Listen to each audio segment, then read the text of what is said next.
오늘 너희에게 나는 누구냐라는 제목으로 하나님 말씀을 전하겠습니다. 올해 첫 주일에 내가 믿는 자를 내가 알고 라는 올해 표어에 대해서 말씀을 나누고, 두 번째 주일부터 지난 주일까지 총 12주 동안 사도신경에 대해서 하나하나 나눴습니다.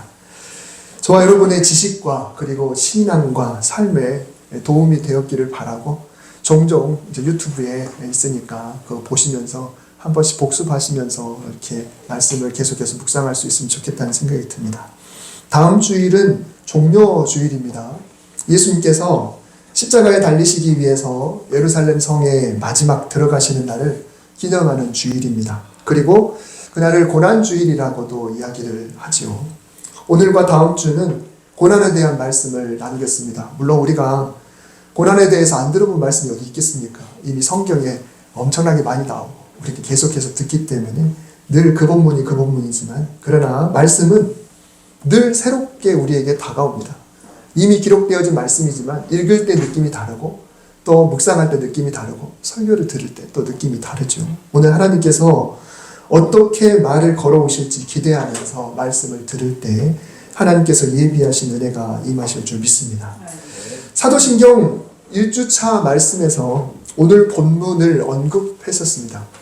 그때는 이 가이사라 빌립보라는 곳이 어떤 곳인가, 그곳에서의 신앙 고백이 어떤 의미가 있는가에 대한 그런 말씀을 나눴죠. 가장 우상이 난무하는 곳, 가장 발달해 있는 그 도시에서 들으란 듯이 보란 듯이 많은 사람들의 핀잔과 조롱을 감수하고 예수님이 의도적으로 그들에게 너희는 나를 누구라고 하느냐라고 이야기를 하실 때, 제자들은 그 우상이 난무하는 그 신전들 앞에서 바로 주님이야말로 그리스도시고 구원자시고 하나님의 아들입니다라고 그렇게 자신있게 선언한 그 내용에 대해서 지난번에 말씀을 드렸다고 한다면, 오늘은 너희에게 나는 누구냐라는 그 질문 자체로 우리 한번 말씀을 나누겠습니다.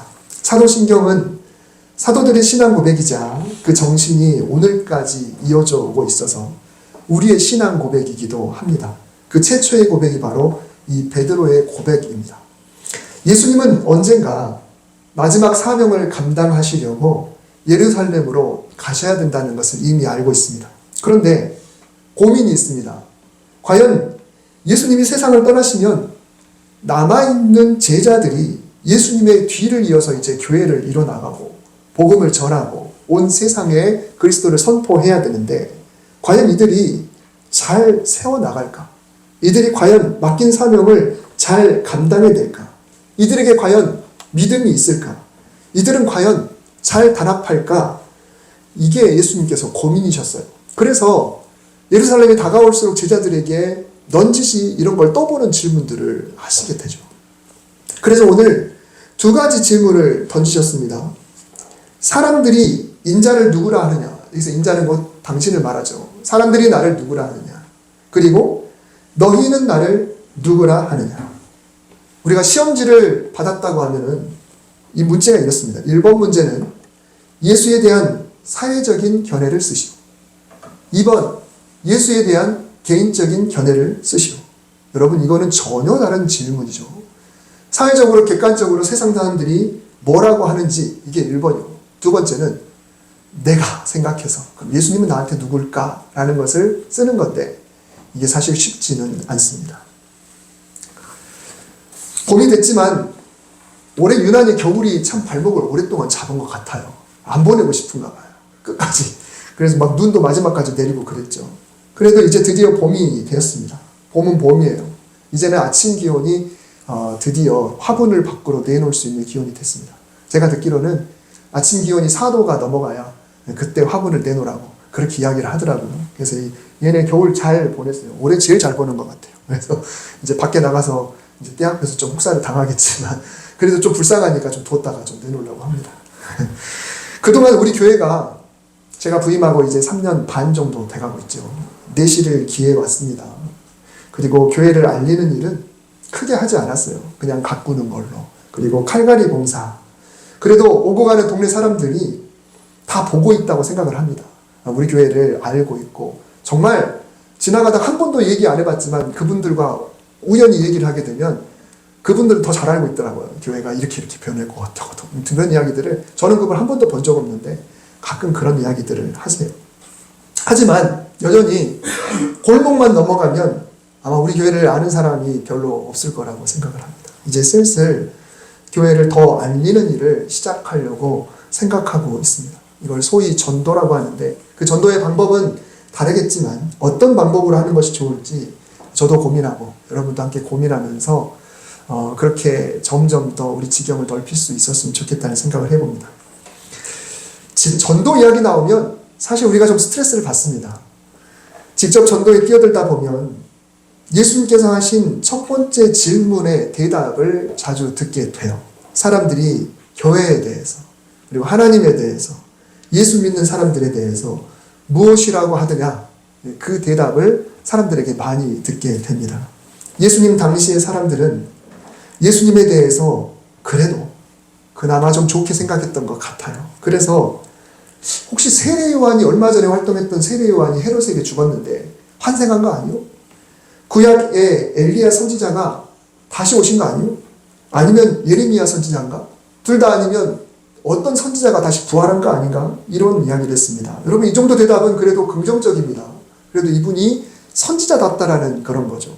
적어도 예수님을 성경의 인물과 비교하고 하나님의 일을 하는 것 같고 하나님으로부터 온 말씀을 전하는 것만큼은 인정하고 있다라는 것이죠. 지금으로 말하자면 교회 다니는 사람은 그래도 다른 사람들에 비해서 평균적으로 자기 관리를 잘하는 것 같아. 욕도 하기는 해도 안 믿는 사람보다는 좀 덜하는 것 같더라. 일요일에도 쉬고 싶은데 그 부지런 떨고 차려입고 교회 가는 거 보면 그래도 게으르진 않는 것 같다. 도덕적으로도 교회 다니는 사람들이 그래도 평균적으로는 더 낫지 않냐. 알고 보면 교회가 좋은 일 많이 한다고 하더라.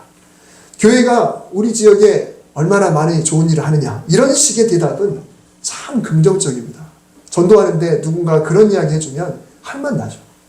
그런데 문제는 그 반대의 경우입니다. 우리가 전도하기를 주저하게 하는 이유이기도 하죠. 때로는 비꼬는 표정을 짓기도 하고요. 때로는 화난 표정, 냉정하게 어디서 들은 말들을 마구 해댑니다. 사실 우리가 아는 것보다 그들이 아는 것은 요만큼밖에 안 되겠죠. 근데 조금 들은 것, 또 조금 겪은 것, 조금 알고 있는 지식으로 참 해서는 안 될 말들을 해서 우리의 지금 어떤 그 마음 막 후벼 파는 경우가 있습니다. 그게 두려워서 사실 누군가에게 전도제 한 장 주는 게 어렵습니다.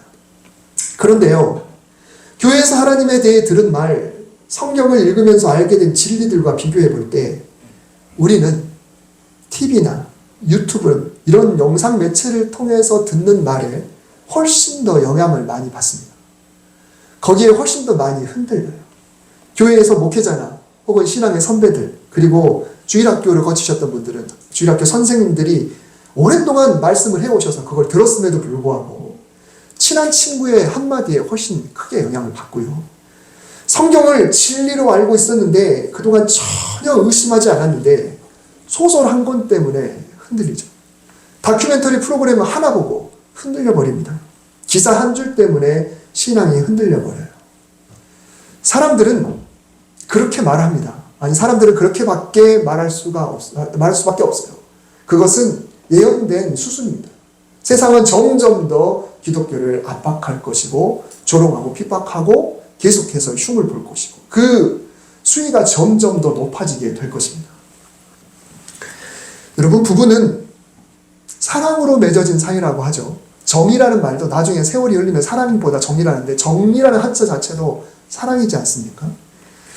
결혼을 앞두고 있을 때에 저희 매형 한 분이 저에게 이런 충고를 하나 해주셨어요. 무슨 일이 있어도 아내 편을 들어주어야 한다.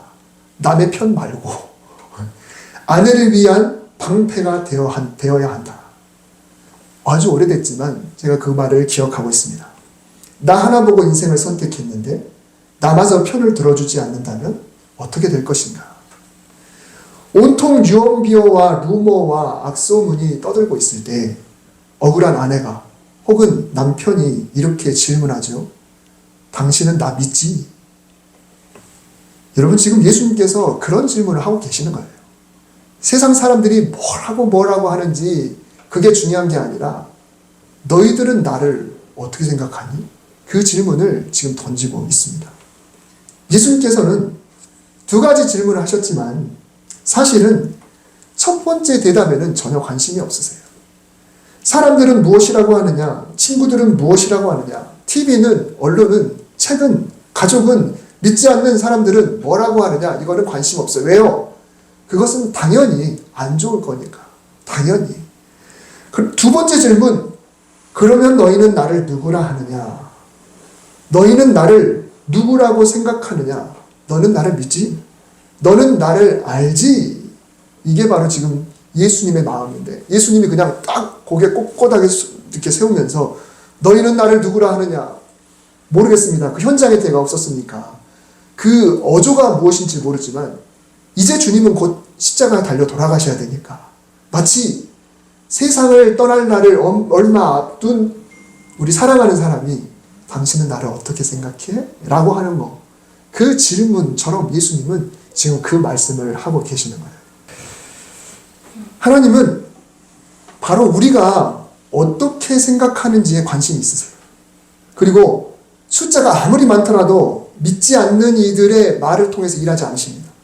그들에게는 훗날 심판이 내릴 뿐이고요. 하나님은 바로 우리의 신앙 고백을 들으시고 우리의 신앙 고백을 통해서 일하세요. 신앙 고백하는 사람을 통해서 하나님이 일하신다. 베드로의 대답을 되새겨봅니다. 주는 그리스도시요 살아계신 하나님의 아들이십니다. 주님은 나의 구원자시며 주님은 바로 하나님의 아들이십니다. 라고 말씀하셨어요. 말했어요. 그런데 참 신기하게도 예수님은요, 이 베드로가 이렇게 멋진 신앙 고백을 했음에도 불구하고 제자들에게 오히려 이 사실을 아무에게도 말하지 말라고 입단속을 시키셨습니다. 경고까지 하셨어요. 이것을 아무에게도 말하지 말라. 여러분, 만약에 이 신앙 고백이 제대로 된 고백이라면 사방에 알리지 않을 이유가 없어요. 들어보니까 제대로 됐네. 그래, 이거를 앞으로 너네가 계속 소문내고 다녀. 이렇게 해야 맞는데 알리지 말아라. 오히려 가는 곳마다 이 사실을 알리라고 적극적으로 명령하는 게 맞는데 알리지 말라고 굳이 예수님이 경고까지 하셨다는 거예요. 경고 아시죠? 너 그렇게 말해봐. 가만 안 둬. 두고 보자고. 문구는 제대로 됐지만 왜 예수님은 이 베드로의 마음을 보시는 거죠? 왜 베드로를 말 못하게 할 건가? 왜 제자들에게 말을 못하게 하는가? 문구는 맞지만 베드로가 아직 그 의미를 잘 모르고 있기 때문에 그렇습니다. 만일 이 질문의 해답을 단순히 답안지에 적어서 냈다 그러면 문장 자체로는 완벽합니다. 주는 그리스도시요 살아계신 하나님의 아들입니다 라고 썼어요. 그러나 만약에 이게 면접의 현장이다. 그래서 베드로를 앉혀놓고 예수님이 그 뜻이 뭔데? 그 뜻이 뭔지 한번 서술해봐. 그 문장은 문장이라 치고 이렇게 썼던데 한번 그 의미를 서술해봐. 그러면 예수님 보실 때는 안타깝게도 이게 탈락이다라는 겁니다. 여러분, 어설프게 알고 말하는 것과 차라리 말하지 않는 것, 둘 중에 무엇이 옳습니까? 어설프게 아는 것과 차라리 말하지 않는 것. 이미 우리 경험으로 차라리 말하지 않는 게 낫다는 거 알고 있습니다. 교회에서 사용하기는 그렇지만은 우리 속담에 선무당이 사람 잡는다라는 말이 있잖아요. 예수님의 경고가 그렇습니다. 베드로에게는 예수님이 그리스도이신 것, 그분이 나를 구원하신다는 것, 그분이 바로 나와 상관이 있다는 것, 바로 나의 죽음을 위하신다는 것을 제대로 알지 못하고 있구나라는 것을 예수님이 제대로 꿰뚫어 보셨어요. 그래서 아무에게도 말하지 말라고 명령하신 겁니다. 문장은 제대로 이야기하지만 그 뜻을 모르고 있으니까. 그게 베드로가 너는 나를 무엇라고 생각하느냐라고 했는데 베드로가 말은 했음에도 불구하고 진짜 베드로에게 있어서 그게 무엇인지, 베드로에게 있어서 그 고백이 무엇인지를 예수님이 보실 때 너는 아직 잘 모르는데 라고 말씀하신 거예요. 그러나 여러분, 제자들은 어느 순간 예수님이 정말 자기들을 위해 돌아가셨다는 것을 깨닫게 됩니다. 제가 이거 복음에 대해 설교할 때 가끔 말씀드렸는데 6월절을 코앞에 둔 한밤중에 대제사장들과 바리새인들이 그 깜깜한 밤에 겟세마네 동산으로 군대를 보냈습니다. 사설 병사들이에요. 체포조입니다. 깜깜해서 사람 구분이 어려우니까 예수님을 찾아낼 만한 사람이 필요했고요. 그가 누군가요? 바로 가룟 유다죠. 유다는 이미 은 30을 받고 밀정이 되어 있었죠. 그래서 그 많은 사람들 중에, 깜깜한 사람들 중에 예수님을 특정해서 그분에게 본인이 볼에 입맞춤을 함을 통해 군사들에게 이 사람이 바로 예수요라는 것을 가르쳐 주도록 이미 얘기가 다 된 상태였습니다. 체포 현장에서 예수님은 그 군인들에게 이런 말씀을 하셨어요. 너희가 나를 찾았으니 이 사람들, 즉 다른 사람들, 이 제자들은 체포하지 말라, 그냥 가게 내버려 둬라. 예수님께서 이렇게 말씀하신 것은 군대가 예수님은 물론이고 제자들도 모조리 잡아들이려 했다는 것을 짐작할 수가 있습니다. 군인이 그냥 뭐 한 두세 명 온 게 아니고 엄청나게 많은 무리가 몰려왔을 거예요. 그리고 제자들을 다 체포하려고 했을 겁니다. 물론 예수님은 반드시 체포해야 하고요. 만일 이들이 다 체포되면 종교재판을 넘어서 이제 로마의 법정에 서게 될 것이고 모두가 다 정치범으로 십자가형을 당하게 될 것입니다. 십자가형은 아무나가 아니고 정치범들에 해당되니까요. 골고다에는 예수님과 좌우 죄수가 달릴 세 개의 십자가는 물론 제자들의 십자가도 세워지게 될 것입니다. 여러분, 실제로 로마는 그동안 정치범에 대해서는 아주 엄격했어요. 정말 거기에 관련된 사람은 다 십자가에 다 달라서 사람들에게 경각심을 주고 감히 로마한테 대든다고? 어디 한번 봐라라고 본보기를 보였어요. 여러분, 이 이미지는 제가 챗GPT를 이용해서 이렇게 해주세요라고 했더니 떡하니 내놨더라고요. 너무 도움이 돼요. 예수님의 십자가 좌우의 죄수들 뒤에 제자들이 다 달려야 됩니다. 최소 12명, 11명의 제자뿐만 아니라 그들을 따르는 100여 명의, 어쩌면 200명이 넘을 수도 있는 그 사람들이 다 십자가에 달려야 돼요. 로마는 그러고도 남습니다. 로마는 그렇게 본보기를 보이기 때문에 사실 예수님만 채찍에 맞으신 게 아니라 제자들도 다 맞아야 돼요. 전부 다 그렇게 맞을 거고, 다 살이 찢겼을 것이고, 다 침뱉음을 당하고, 다 조롱당하고, 다 십자가를 짊어지고 언덕으로 올라가게 될 것이고, 그리고 종국에는 모두 십자가에 고스란히 못 박혔을 거예요.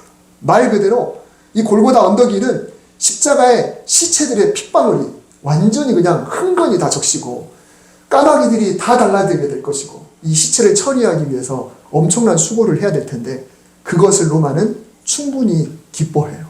봐라, 이렇게 된다. 어디 로마한테 감히, 이렇게 되는 거예요. 그러니 멀찍이에 서서 십자가에 달리신 예수님을 바라보며 제자들은 이런 생각을 분명히 했을 겁니다.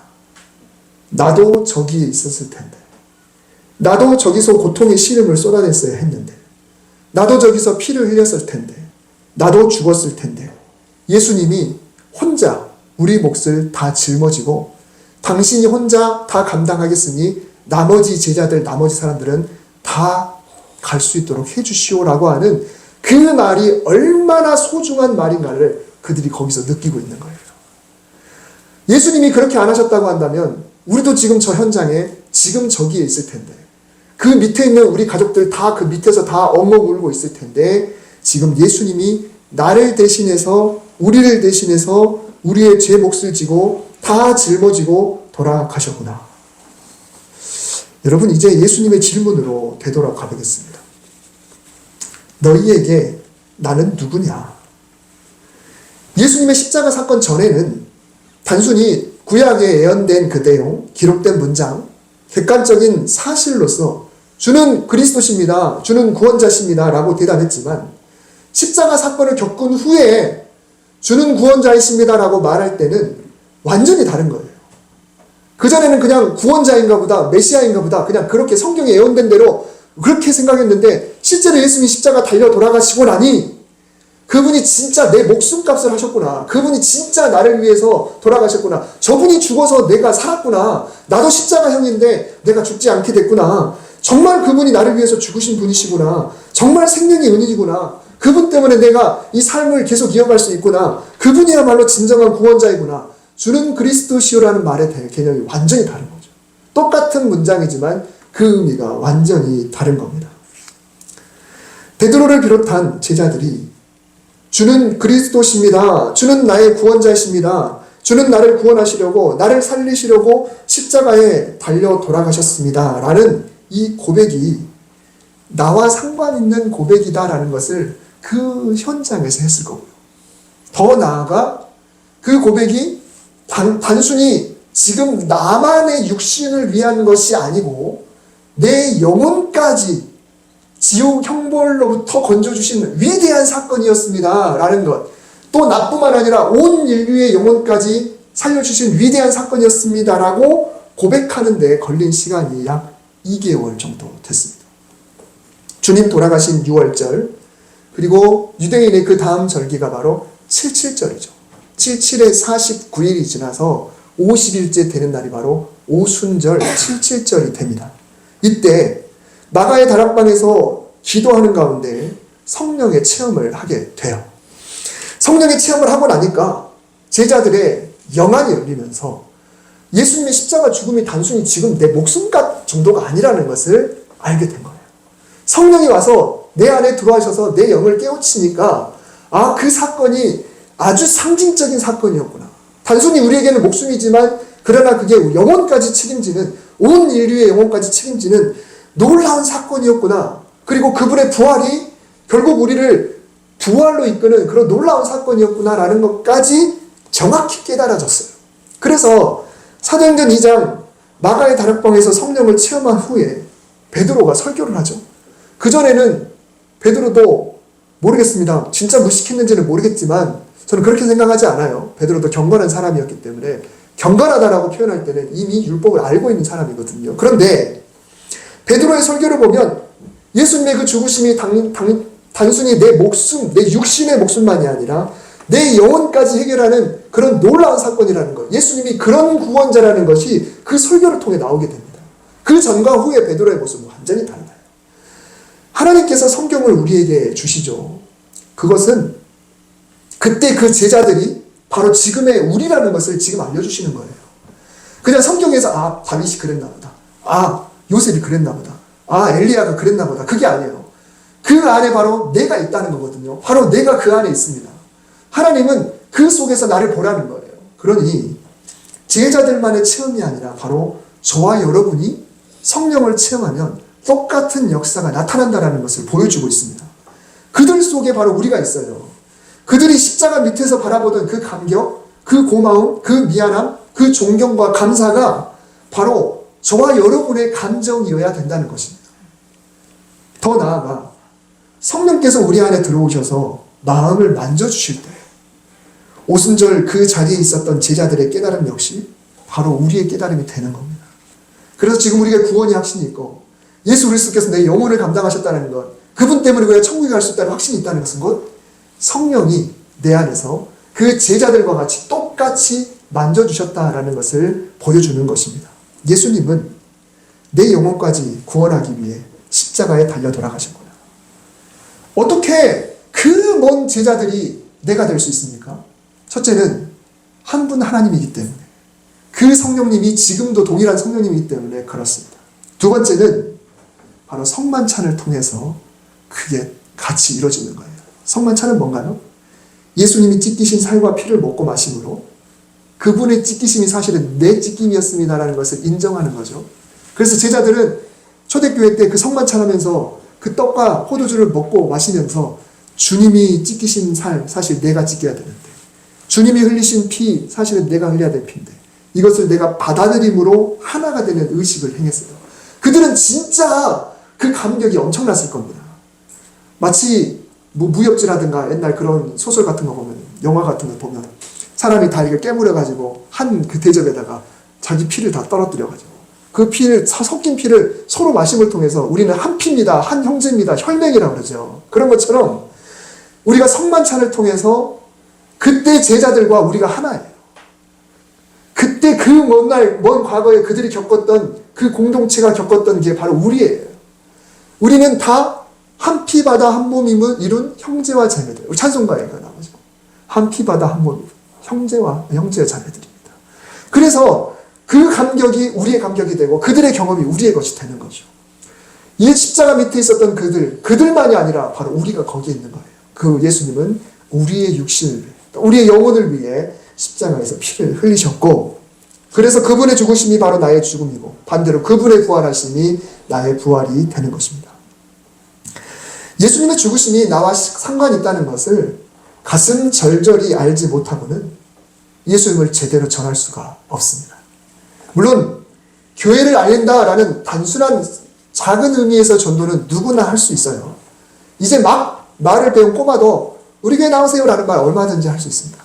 그러나 내가 경험한 주님, 나와 상관 있는 주님을 전할 때 제대로 된 전도가 될 수 있어요. 내가 경험한 주님이야말로 확신이 있기 때문에 전할 수가 있는 것이죠. 너희에게 나는 누구냐? 내 죽음이 너에게는 어떤 의미가 있느냐? 너의 영혼에 있어 나는 어떤 존재냐? 남이 말하는 나 말고 네 입에서 나오는 내가 무엇인지 궁금하다. 남의 간증 말고 너의 간증은 무엇이냐?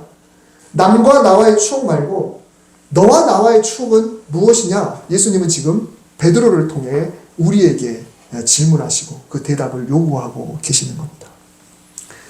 여러분, 살아가는 일을 보내고 생일이나 기일이 다가오면 추억을 되살리려고 하고 더 집중하고 마음이 아려오듯이 사순절을 맞아서 그리고 고난일이 점점 다가오는 이 시점에 구원의 확신, 바로 나를 구원하신 그 예수님의 은혜가 더 절절하고 우리의 가슴이 더 뜨겁게 되기를 바랍니다. 우리의 사랑 고백도 더 뜨거워지기를 바랍니다. 주는 나의 그리스도십니다. 여러분, 이 고백이 하나님께 닿을 수 있기를 주님의 이름으로 축복합니다. 하나님,